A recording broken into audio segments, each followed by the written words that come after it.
Welcome to the Commercial Kitchen Chronicles, the original food service equipment repair podcast built by technicians for technicians. Whether you're on the front lines of repair, keeping the kitchen running smoothly, or just passionate about the food service repair industry, this podcast is your go-to source for expert insight, tech tips, and real stories from the field. Everything said on the Commercial Kitchen Chronicles comes straight from the hosts and guests and does not represent the views of their employers, companies, or partners. We're here to share real stories, real experiences, and real opinions. Take it as insight, not as official policy. What is up, everybody? Welcome back to another episode of the Commercial Kitchen Chronicles. Tonight, I have very special guest, Jameson Lolos. We're going to talk about some stuff. He's got kind of a weird jaunt into the trades, and we'll get into it. But first, if you're working on commercial kitchens, you already know grease gets everywhere, especially on coils. That's where Viper coil cleaners come in. Viper's non-corrosive, technician-safe formulas are designed to cut through heavy buildup without damaging the equipment you're trying to protect. No harsh acids, no unnecessary risk, just powerful, effective cleaning that keeps systems running the way they should. You service restaurant equipment, make sure Viper is on your truck. I really appreciate Viper and Refrigeration Technologies for the support. Great companies, safe chemicals for you and your customers. They're all NSF rated. They're all kosher. You can use them in kitchens. You don't have to worry about making anybody sick. So I use Viper all the time, man. They're great stuff. And let's get into it. Jameson, what is going on, man? Dude, just another Wednesday. Ran a few service calls today, had some work at the office, and came home, figured out dinner for my toddler, stuff like that. Normal dad life, sounds like. Yeah. Oh yeah. It's if I'm not at work, I'm hanging out with my 3-year-old. So Yeah, I miss those days. Now I have 25, a 23, and a 20-year-old, and they talk back a lot more. It was nicer when they were three well, and I they were don't know. put I in the don't know. bed. My 3-year-old talks back too. Every time I get home, the first thing she asks me is, "Dad, you want to fight?" And of course, the answer is always yes. And then we, living room wrestling. Oh, that's awesome. That's fun. That's fun. Mhm. So let's give everybody a quick rundown of who Jameson is. Like, what do you do? Where are you from? That kind of stuff. Let everybody know what's up, man. All right. So yeah, I live in Western Mass. I think it's safe to say I repair kitchen equipment if I'm on this show. I just started a job recently with Gillette Restaurant as their service manager. So I'm doing, the repair side of things as well as the management, stock parts, invoicing, all that. And it's been fun. There's a lot to learn. I'm only about a month in to doing this, and I feel like I've already learned so much. But I think the cool thing about this trade specifically is that, and this goes super deep. You don't need to know everything. I think Nope. if you're a relatively intelligent person and you've been good to people and you are humble enough to know that you don't know everything, then you know when you can ask for help, you know who to ask for help. You have good relationships with people, and people, you know, I love to help people when I can, Mhm. and others are the same way.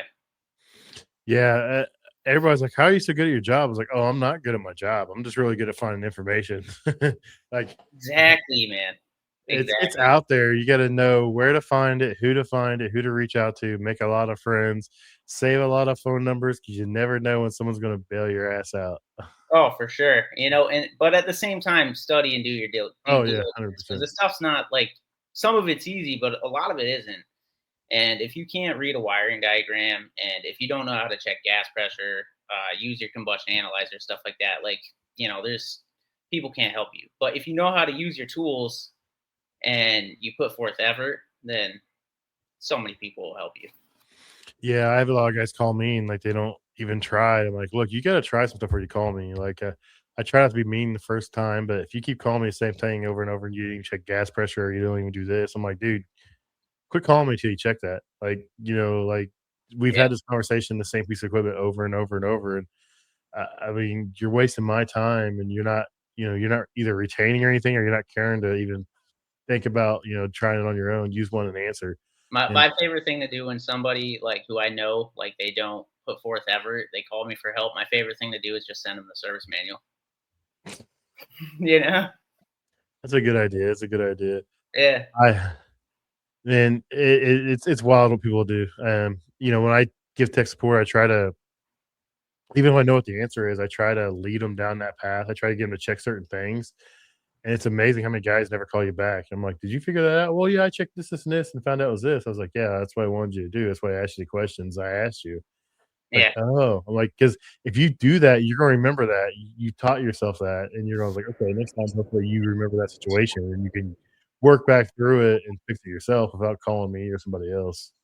Exactly, exactly. But yeah, I mean, we even have more resources now with like AI can go through service manuals so quickly. You can literally drop the file as an attachment in, ChatGPT or whatever AI you use, and it'll find part numbers. You gotta be careful though, Uh, because it will give you some wrong diagnostic information, but it's super yeah, useful. I did that a couple weeks ago. I was trying to figure out the maximum charge of a system, a walk-in, and I put in the model of the condenser unit, the line set length, the evaporator model, and what refrigerant, and uploaded the manuals. And it was like, "What's the maximum charge capacity for this for a 90-degree ambient?" And it's like it thought for a little bit. It thought pretty good, and all of a sudden it spit it out, and I was like, "Holy shit, it was actually right." I was like, "This is Yeah, wild." I'm like, "This is cool." As long as you give it the right information, a lot of times it'll get it for you. But yeah, sometimes it'll spit out some weird stuff. You're like, what just happened here? Because that did not work." yeah, exactly. Yeah, so that's why you got to have like that human component to Mhm. fact check the AI. Yeah, yeah. So you actually went to technical high school for HVAC, and then you didn't wanna do it afterwards? Yeah, yeah. So it's actually really funny. My dad, growing up, he was like, "Oh, Jameson, you should go to trade school. Jameson, you should go to trade school." And I think it's partially because like he probably noticed that I didn't like some of the structure around academics. Like I didn't like doing my homework. I didn't like, I'd much rather Mhm. be playing with my friends, doing whatever, running around outside. And so I ended up going to trade school, and I went for HVAC. The program that I went to, I probably could have got a lot more out of it if I applied myself. But at the time, I don't know, just my future, jobs, like anything like that wasn't on my mind. I was, angsty teenager, just, oh, the world's so depressing, stuff like that. Mhm. Um, so it's actually funny and it's actually a little embarrassing. I remember, so we used to go on like shop days where you would go to a job site and you would do like installs or something like that. The school would usually they would like build a house, like an entire Mhm. house with their carpentry program, electrical program, HVAC program. And I remember specifically one day where I went and hid in the attic to read a book, you know, instead of doing my trade, which is like Uh, that doesn't make any sense. First of all, like if you're gonna cut class, you're not gonna read a book. And second of all, like what am I doing? So I graduate there. I you know work dead end jobs as a mover, retail with Walmart, Lowe's, stuff like that for a few years. I start going to college for psychology. oh, I, you're good. I was just trying to wipe it because they're like getting real bright. I was like, "What's going on here?" yeah, no worries. Psychology super interesting, but maybe not the most lucrative field to get into unless you follow it through to a master's or a doctorate, which I figured out. I had a buddy that I met at the bar who worked for a HVAC company, and he was like, "Hey, we're hiring," and I was like, "Oh, you are? I actually need a job. I need to, be able to pay for my car and do all that stuff." So I started working part time doing residential HVAC, installs mostly, boiler cleanings, furnace cleanings, some of that stuff. I really liked working in the shop bending up the sheet metal. There's something that's really satisfying about creating something and having it look good, especially after you hang it and it looks like nice and uniform, like right down, like in a brand new construction. That's cool. But again, the residential HVAC doesn't pay, especially for a small town company. Mhm. And so also that small town company laid me off a few times, kept bringing me back, laying me off. So I ended up getting a couple factory jobs. I was doing that, and then my cousin worked for a company that repaired kitchen equipment, another small company. And I applied there. They hired me pretty quickly. They as soon as they found out that I was cousins with somebody who worked there, they were pretty excited to bring me on because he did good work. Mhm. Funny enough, my first job doing this did not go well because I had a terrible mindset. Like I was focused on everything else in my life except for my job. I was focused on, trying to meet women, trying to do jujitsu, trying to, all young 20-year-old stuff, stupid stuff. And, I cost the company some money, totaled a van, and, COVID came around and they laid me off, which I was the newest guy. And also, like, I wasn't applying myself and learning like I should have. So that makes perfect sense to me. I ended up going back to the residential HVAC company, and then another company that services kitchen equipment and grocery stores just sent me a job offer because I had my resume on Indeed, and it was just it blew the wage and benefits of what I was making at the small HVAC company out of the water, and I was like, yeah, where do I sign? Nice. Shortly after that, um, I met the woman I'm with now, and you know, one thing led to another. Found out I was going to be a father, um, and it was at that point that I really was like, okay, I got to get my shit together, and that really drove me to be like, all right, so if I'm going to be a father, I need to, first of all, provide for my family. How am I going to do that? Well, it's not going to be through psychology because I'm not going to be, going to school for another 4 more years, getting another 60 grand in debt. So I was, fixing kitchen equipment. And through talking to my coworkers, I figured out like, hey, you can make a decent living doing this. Mhm. So, I started applying myself, started studying, started reading the tech train books. Anything I could do to make myself better at my job, I was trying to do it. I was trying to experience text like, hey, when this symptom happens on this oven, what are you checking?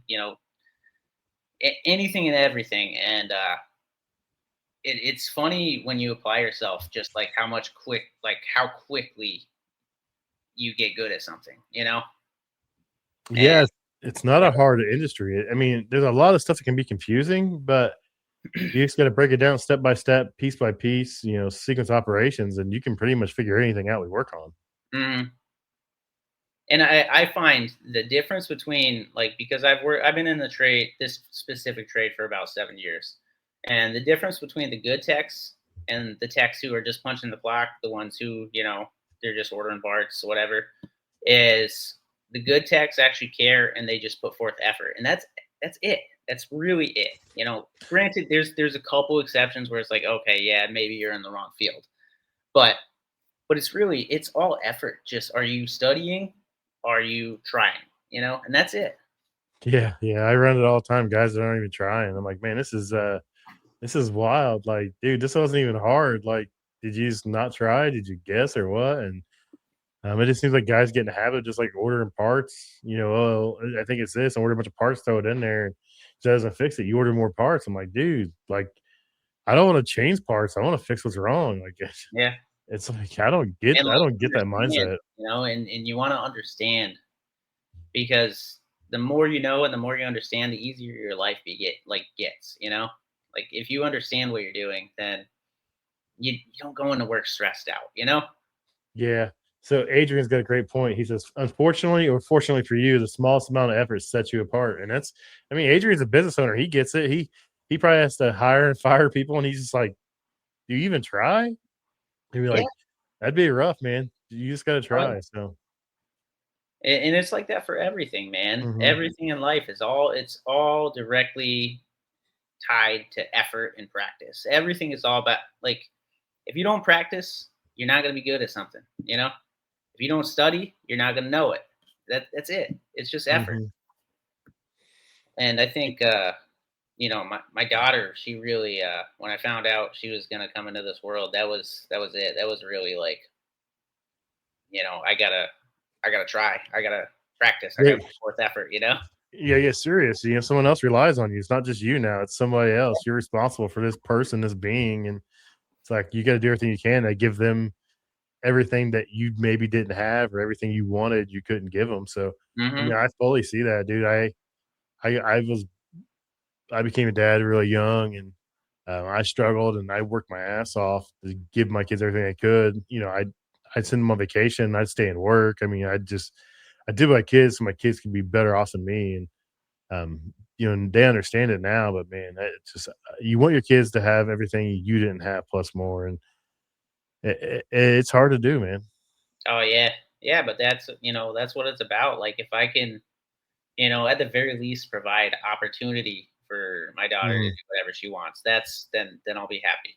That's what it is. It's all about opportunity. And then, like, if I can hopefully teach the lesson of, like, listen, practice, effort, and be good to people. And there you go. mhm.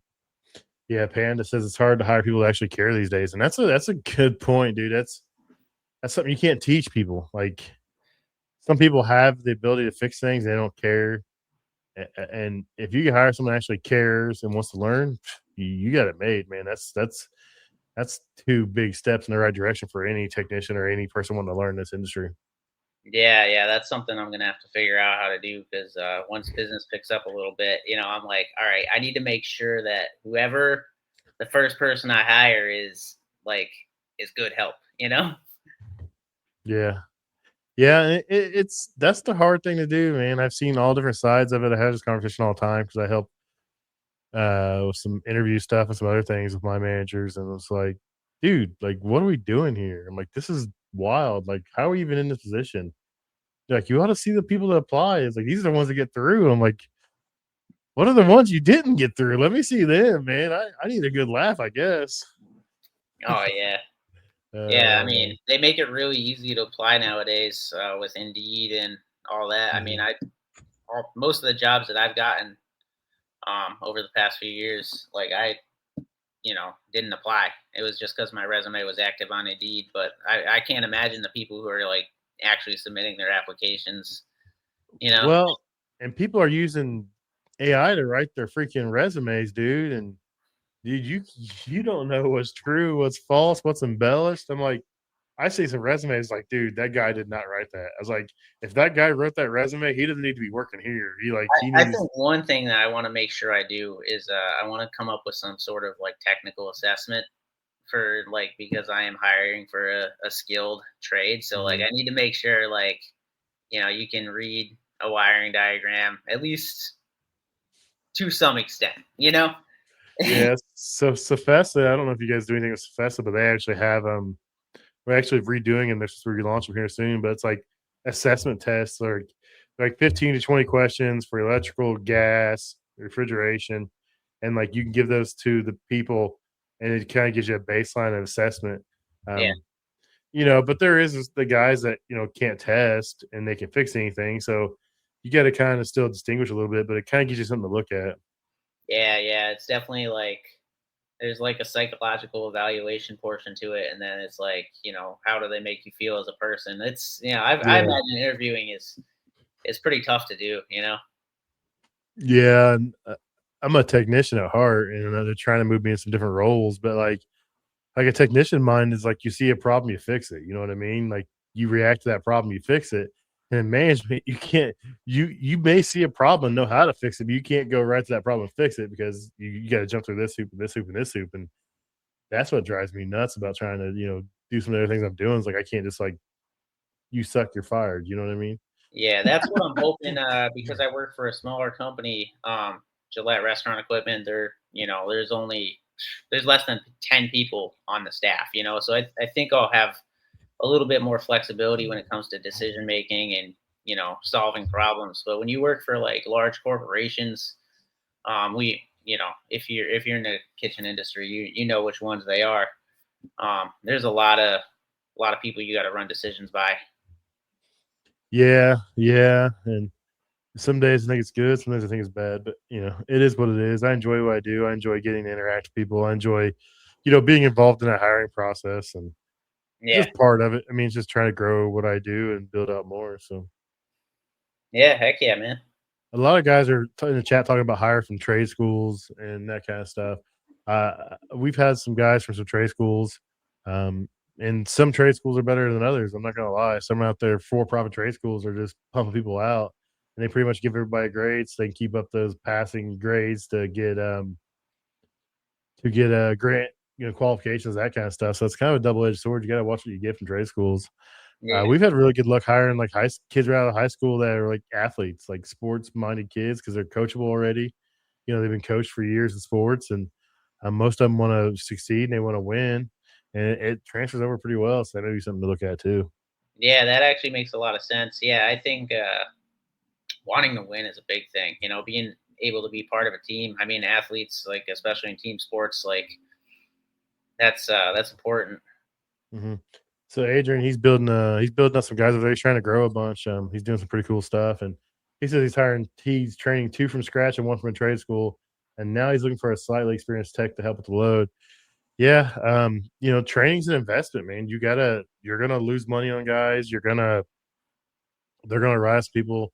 You hopefully you use them with two-man jobs, stuff like that, so you're not losing every single cent on them. But it's an investment, and you got to make sure those guys understand that they're part of that investment, and they need to invest in themselves along with you investing in them. Yeah. Or it's not going to be a successful partnership. Oh, for sure. Yeah, and when you really think about it, like any form of employment is kind of a partnership. So like, I mean, your employer is giving you an opportunity to learn and grow, and hopefully develop into a more skilled and better person all around. And you got to bring back effort to Mhm. meet them halfway, and at least don't lose them money, hopefully. Yeah, it's a wild time, man. We're 6 months to a year on any technician before we turn them, out on their own. And we have a pretty good program. We have a 7-week program we send a lot of the green guys to, where they're gone for 3 weeks, they come back for a week, they're gone for 3 weeks. And it's a pretty good program. It's hands on, it's classroom, it's skills, it's all different kinds of things wrapped up in it. And it's pretty good. The guys come out with a lot of knowledge. Yeah, Uh, 6 months to a year. That's a long incubation time. They're blessed for that. I'll say that. Yeah, I'd rather be comfortable in it, man. When I first started, I got 2.5. I got a week and a half and get kicked out till we figure it out. Like, Yeah, and that was kind of rough. I mean, that was 20 years ago, and we didn't have the technology we have now, but um, that was still pretty rough.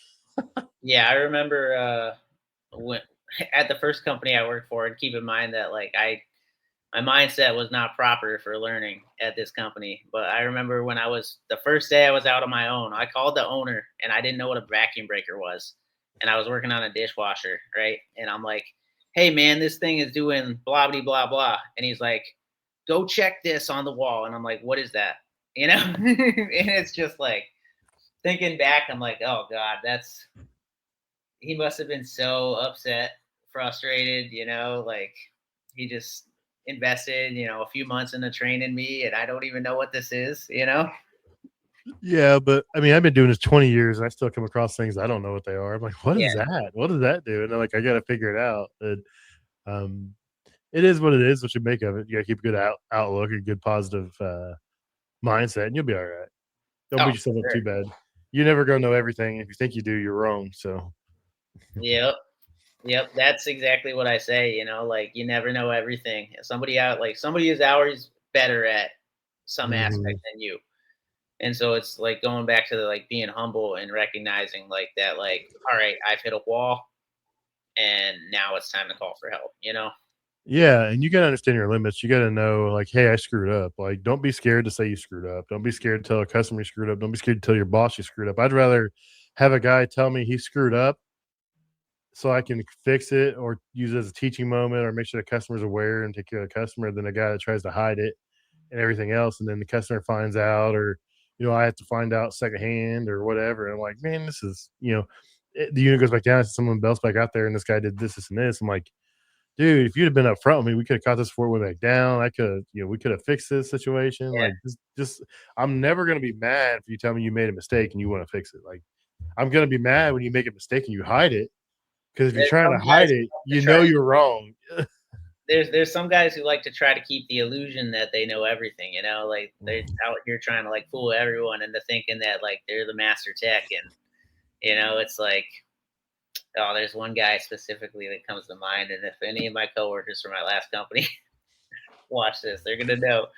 Oh man, it's so funny, and they're just so full of it when they're talking to you, but like they'll never admit it. Yeah, yeah. Most of them I just shake my head and go along with it, and when I leave, I'm like, man, that guy did not know what he's talking about. Yeah, That's funny. It's funny. So, you made the jump into commercial kitchens just kind of by, you had a cousin that worked there. You said, yeah. what made you stick it out besides, having a baby on the way? Well, Did I it think finally click one day or what? I think there's something about it, because like there's so much that goes into it. Because when you look at commercial kitchens, you got electrical, you got gas, you got plumbing, you got mechanical. So there's like so many different things that like go into Mhm. prepping and cooking food. And that's not even touching the refrigeration side, which like I mean, I'm not a refrigeration tech, but I've studied a little bit, and it's freaking fascinating how pressurizing like different substances can make heat move from one area to another. It's Yeah. like, dude, science is cool. But I think just like I like trying to understand things. I like, Mhm. electricity is fascinating. It's like this invisible force or energy that surrounds us, and it was like generated like miles and miles away from us, usually. And you plug something into your wall, and now that energy is transformed, and we just happen to use that energy to cook things in our field, or wash dishes. And I think there's something that's just really cool about that, and I like to try to understand it. Yeah. And it's a challenge. You never know what you're going to run into. There's 20 different manufacturers for every piece of equipment, and they all do things a little different. They all do the same thing, but they do it a little different.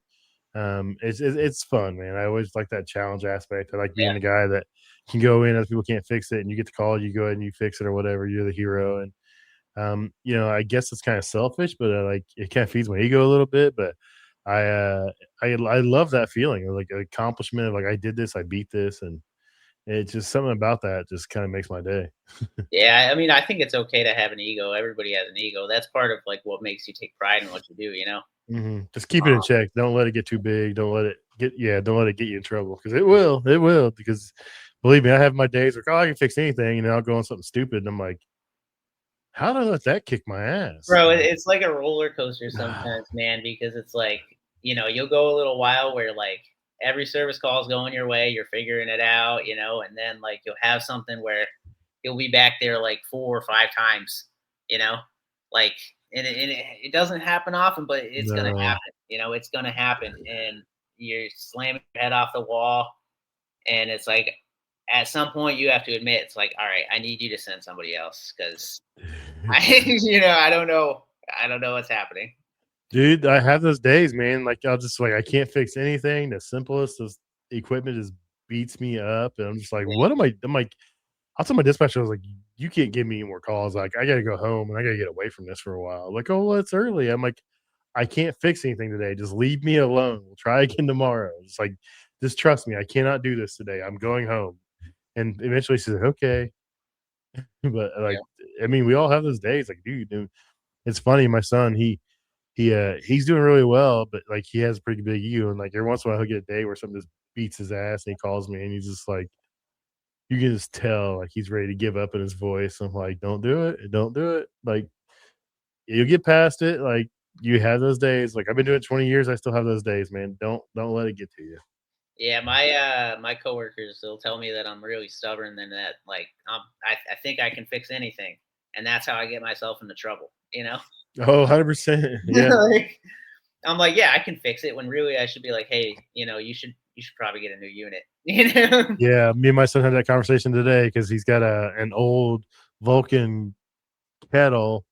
It's a big one, and like this part's no longer available. It was made by Crown. I was like, "Well, reach out to Crown." Crown's like, "No parts are available."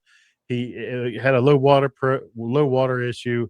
Someone had been putting crappy water in there, didn't treat it. It was like tar coming out of this thing. He flushed it for like all day. He got clean, fired it up, and it's running away. It's blowing the pop off.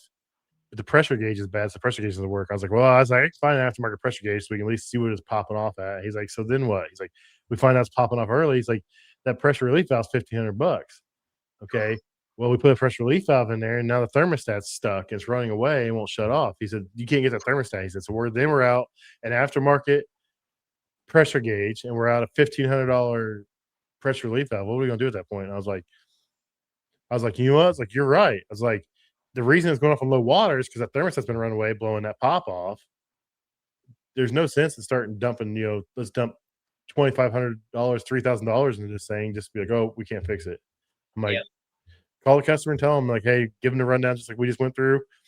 Let them make that option, let them make that decision and see what they say. And they're like, well, I think we're going to replace the unit. I was like, oh, thank God. I was like, because I was ready to like try it. And he was like, yeah. no. He's like, I told the boss we're not trying it. He's like, and I got you calling me, tell me we're going to try it. It's not going to happen. It's like, let it be, dude. Like, you can't fix everything. You got to figure out when to cut your losses, and it's Yeah. hard to let go sometimes, man. It really is.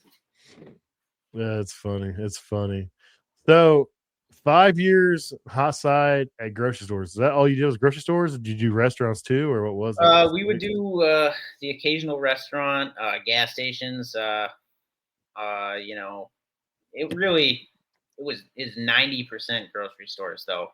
The large chains on the in the Northeast, and I think some of working at like a service company that services like the same clients over and over and over again,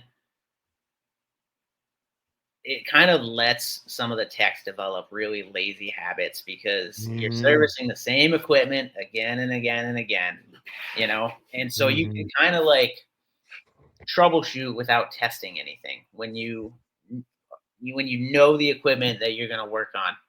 And so, yeah, I mean that's just like a tangent, but that's one thing like about working in the grocery stores, man. Oh, yeah, I can see it. It's easy work. It's easy work in the grocery stores, and then you go to like the restaurants where they have like something they got in an auction house or something, Mhm. and now it's like, oh, you don't know the sequence of operations. Oh, you've never worked on this. Oh, you have to use your meter, and Now you're exposed. You're yeah, exposed to what kind of tech you really are. Because I've done some grocery store work, and, like, we have Kroger, they're prevalent out here, but they have their own in-house guys, but, like, we'll go in during warranty and work on stuff, and, like, every store has the same combi oven, every store has the same fryers, every store has the same this, every store like, they're cookie cutters, like, they're all the same. yeah.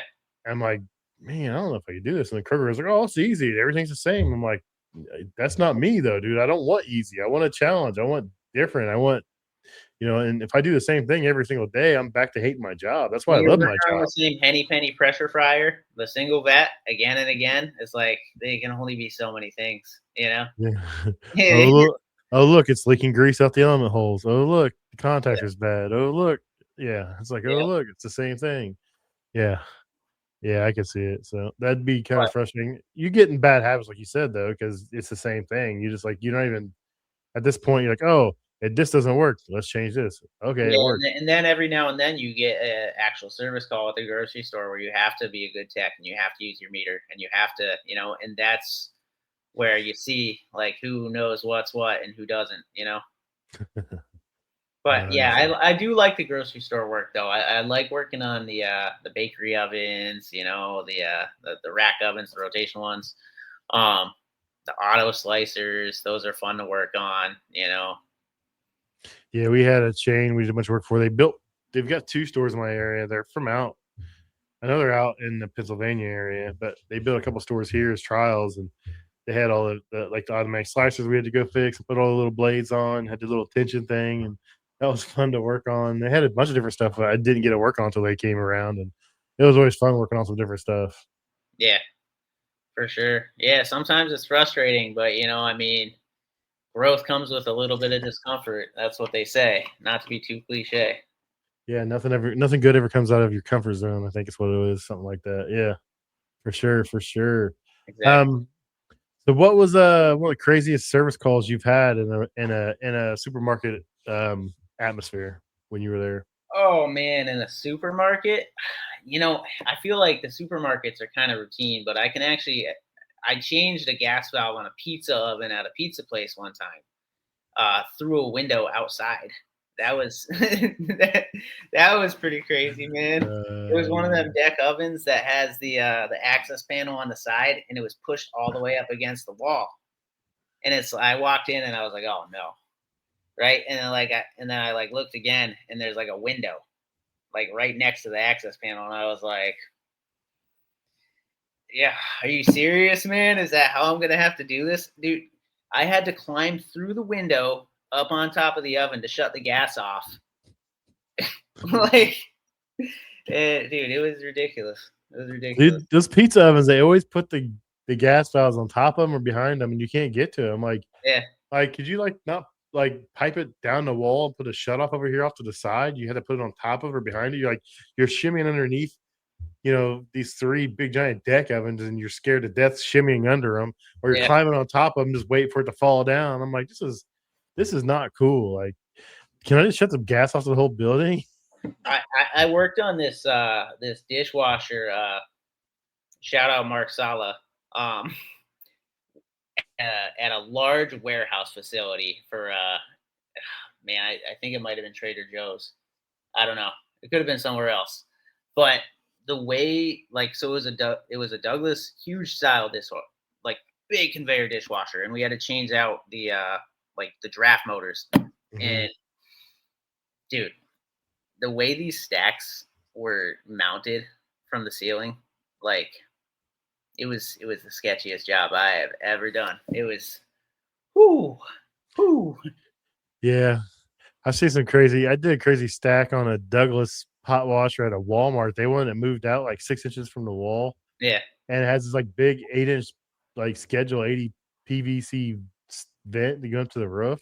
yeah. And I cut it and I look up and I'm like, holy shit, there's not one support on this entire thing. It's going up 30 feet in the air. And I was like, oh, what did I just do? Yeah, And dude. This one it had like two bars going across on the steel joists going across the ceiling of the roof, man. And I'm looking and like we're rotating the motor out, and we see the entire top like part of the stack. This is like 40 feet up, rotating, and we see the bars rotating inside the steel joist. And it's like, ooh, is that connected? It's like, people do some wild shit, man. No, this machine was not meant to hold the weight of this piping. Like, you guys could have put some straps in there. yeah, it was a scary one. Glad that one's over with though. That was a crazy one. So now you're helping Gillette Restaurant Equipment, build this service department, and that's a completely different challenge. What attracted you to that opportunity? Yeah. So I think my philosophy about opportunity is it's gonna come knocking, but you got to be ready for it. And they were looking to build a service department. They're a equipment dealer, so they sell equipment.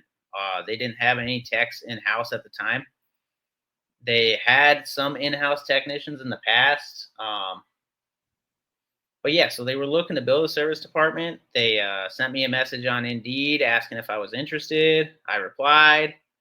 One thing led to another. We decided we'd, try it out, see, and I think it's going pretty well so far. It's a different role, a different challenge. Um, yeah, there's a lot more to consider than just repairing equipment when you're in this type of role. That's for sure. Just coming up with rate structures, van stocking levels, trying to market and develop relationships with people, and there's so much to it, and it's pretty fun. It's challenging. I do look forward to going to work in this type of role. I think, yeah, I like the challenge. Nice, nice. What's been the biggest challenge so far for you? I think the biggest challenge is trying to figure out what the best way to use my time is, um, because we are kind of starting Mhm. from scratch a little bit. Like, I get a lot of referrals through the salesman, but like, I'm trying to figure out, like, how much of my time should I use for going door to door? How much time should I use for marketing? How much time should I use for shop repairs? How much time should I use for, figuring out how to stock my van properly? And it's like trying to make sure that I'm not wasting my time, I think, is the hardest challenge. Yeah, yeah, I guess that being a pain in the butt trying to yeah. That'd be a little hard. So, what goals do you have for yourself or that department, over the next 5 years? Oh, 5 years is a long time frame. I feel like 5 years, if I don't got a couple texts by then, like, Uh, you're that's, you're out of there. It's time to yeah, move on. Yeah, yeah. 5 years, especially because you haven't been in that role very long, and, it's a pretty cool opportunity, though, to build something up and to bring some guys in and, do things differently. If I can have by 1 year, like, a couple other techs other than me, I think I'll feel good about that. You know, Nice, nice. Um, what are you looking for in those techs? We're always talking about what skills the good technicians have versus a great one. What do you look for, or what will you look for in a technician? well, I think it depends on where you're coming from. If you're inexperienced, you got to be teachable. You have to have the ability to listen. Um, you have to be willing to try new things. You can't be scared to break something. Mhm. But also, like, having a little bit of restraint when you're uncertain, be willing to ask a question. So it's like a balancing act. For an experienced tech, I think somebody who has a good work ethic, and I feel like that would be very hard to evaluate from an interview. But like, I think a good work ethic, good attitude, I mean, those are the most important things. Mhm. Obviously, if I'm looking for somebody experienced, like I was saying earlier, I have to have some way of evaluating what you know. Mhm. Um, somebody who's willing to learn. That's really it. Somebody who's willing to put in effort to be better. Yeah. Yeah, effort, man, it's hard to beat effort, dude. Yeah.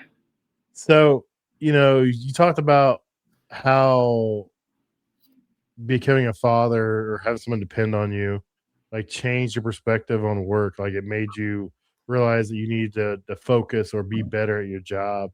Um, has that really changed your outlook as on the industry or just, your outlook in life in general? Or, I mean, how that really that that push you to, become more?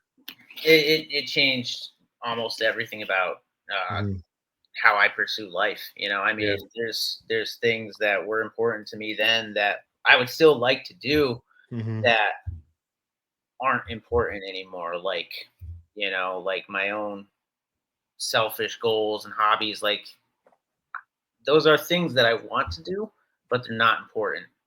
And Mhm. work is higher on the ladder now because of that. So becoming a father changed everything. I mean, Yep. it gave me a reason for my effort. Nice. Because before it's like, cool, I'll work a little extra and I'll have more money. But now it's like I'm building a future for somebody that I love and care for. That's my daughter and my fiance. So it's like it's having people like a reason to work. That's everything. Mhm. How, how difficult is it to balance, like, work life and family life? Do you set boundaries, like, "I'm not gonna do this when I'm home or I'm around my child?" And, like, how do you separate those 2 and balance it out? you try your best, man. That's it, because it's like there's always Mhm. a balancing act, and you're not always like every day. Um, you're a different you. You know, some days you Yeah. have more willpower and self control. Some days you're stressed. Some days you're not. You know, so it's like you just do your best. And like, Mhm. when I come home and my daughter, I joked earlier. She's like, "Dad, you want to fight?" But she's like, what she asked me when I walked in the door. She's 3. She's like, "Dad, are you home?" And it's like she's like asking me like if I'm like. She's not just asking if I'm home. She's asking if I'm disconnecting from everything else so I Yeah. can be there with her. And it's like, yes, honey, I'm home. You know, Yeah. and I try my best to put everything else down. And it's hard. It's not easy. Yeah, and, people always talk about that work-life balance. I'm like, dude, that's different for everybody. Everybody has different expectations of work-life balance. Everybody has different needs or wants or desires. Like, not everybody's the same. Some guys, want, hey, I'm going 8 hours. I'm going home to my kid, my family. And some guys will work 20 hours a day. You know what I mean? And everyone has a different perspective on what that means to them. And it's always good to see that, hey, that, when I am home, I'm home. I'm here for my daughter. I'm here for my family. I'm here for my wife, my kids, that kind of thing. And but some guys just, it doesn't come that easy for them. Yeah, you got. I mean, balance isn't easy, man. Everything is Hmm. about balance, and I firmly believe that. And you gotta practice. Yeah, yeah.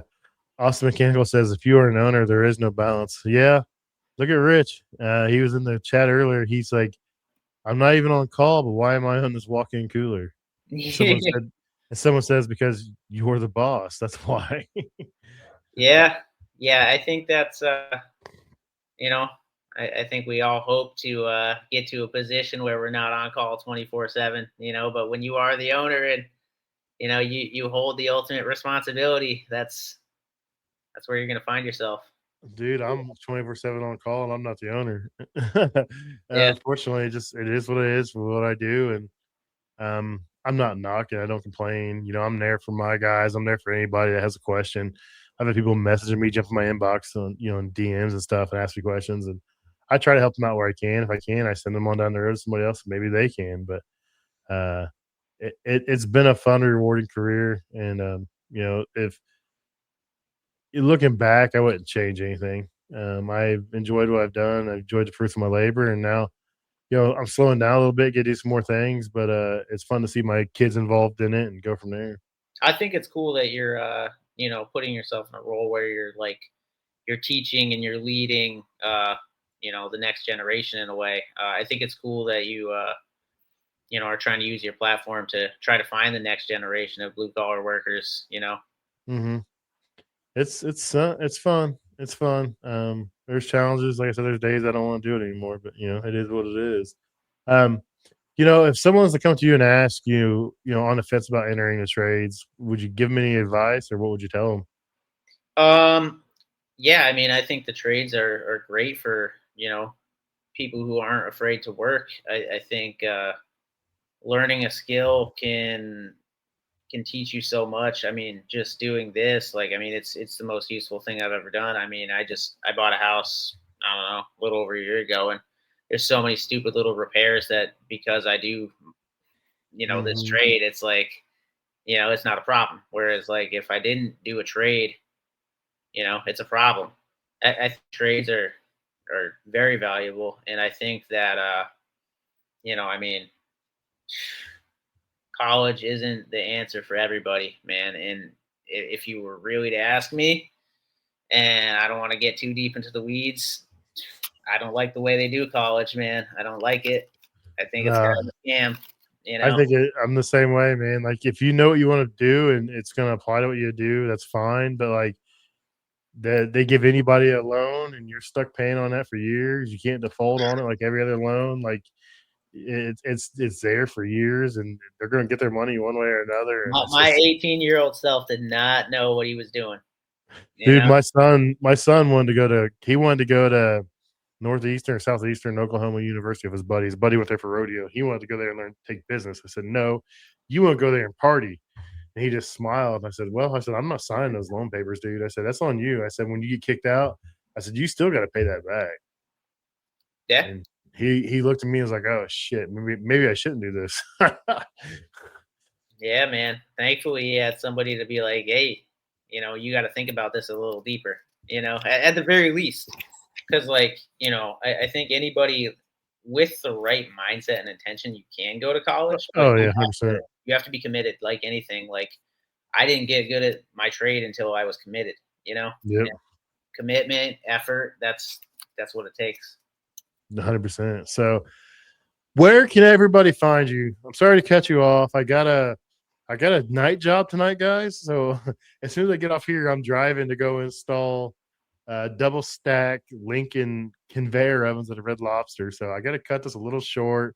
Um, I'm gonna keep in contact with Jameson. I'm gonna have him back on, let him get a little more comfortable in his role. Maybe hire somebody in, have him come back to talk about that side of it. But um, where can people find you? If you want people to find you on Instagram or anywhere, let me know. Say it now, and then I'll tag you in the videos and stuff when I come out, so people can find you there too. Yeah, sure. Um, Yeah, I think Instagram is probably the best place. At Jameson Jude. Um, the handle will be in the comments or wherever you put yep. it. I do have a oh man, what is it called? LinkedIn. I just started one. Um, my notifications are muted because there's so much junk notifications on there. I probably won't respond on there. But LinkedIn is important though, and like the role you're in, the network and stuff like that. So like dude, you they gotta send have it. so much junk notifications. It's like Oh yeah, there's a it's ton. Like unreal. everyone's trying to sell you to do something, and then you get to the LinkedIn sponsored ads. You like that pop up. I'm like, Yeah. well, my why, why? My So phone's just going off again and again, and I'm just like, "What is it? What is it?" And it's just nothing. It's just nothing. It's just yeah, taking my attention, and it's like uh, I just need to mute those notifications. But yeah, if you want to follow me on Instagram. cool, man. Well, I appreciate you coming on. You've got a pretty cool story, and I'm gonna have you back. We'll talk some more because I mean you brought up a ton of great points about how just applying yourself a little bit can get you so much further in this industry. You can show up and just, make some money, but applying yourself really sets you apart, makes you stand out, makes you more money. And it's not rocket science. It's just to put some work forward, man. And guys just don't get it, it seems like. Yeah, So, all right, man. Well, I appreciate you coming on. Have a good night, buddy. yeah, you too, man. Good luck on that install. Yeah, yeah. If you guys would, please consider subscribing, rating, and reviewing the podcast. It really helps us grow and helps us know which direction to move in. Also, if you have any suggestions for guests, please email me at commercialkitchenchronicles@gmail.com. Or if you want to be a guest, email me. Love to have you guys on. Thanks a lot. See you next week.